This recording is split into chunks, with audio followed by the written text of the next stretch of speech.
Your reputation is that you are an excellent teacher. My boys actually took biology with you. They're going to take physics with you. And they are not science-minded boys, and yet they loved your class.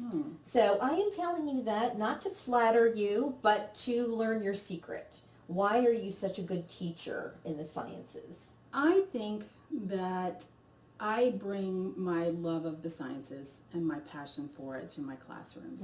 I have always loved science, and I think that making science something that a student can actually understand and I can see the light bulbs go off is such a gratifying thing for me. That's great. And I'm a little bit crazy. You are. Yeah. Okay, here's the big question. How do kids do labs effectively online? That's a good question. Well, there are a couple ways. There are, like I mentioned before, those websites that have some virtual labs that are very good, especially for those kinds of labs where the equipment is too expensive to buy. Students can actually see how that equipment is used in a laboratory environment. So those are great. Yeah. But mostly I use hands-on equipment that is easy to buy at a drugstore or the local Home Depot, and my instructions explain exactly how to use those things. And if there are instruments that the students might like to purchase, I also give them a list in the summer of where they can buy those things. Excellent. And who would you recommend online classes to?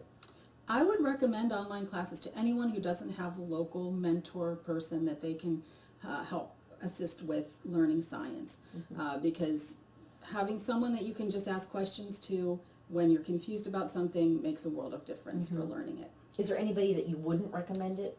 The only person I would recommend not take an online class, and this would probably be for any online class, is the student who doesn't have some self-discipline in the idea of being able to get their work done. Because with online courses, you only have the teacher with you one day a week, and so there is work that you need to do on your own.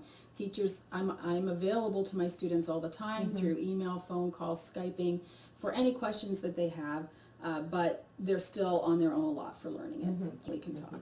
What AP exams can you take in the sciences? You can take any science AP exam. They have biology, chemistry, physics, they have psychology, they have just about any science you would be interested in, you can take it.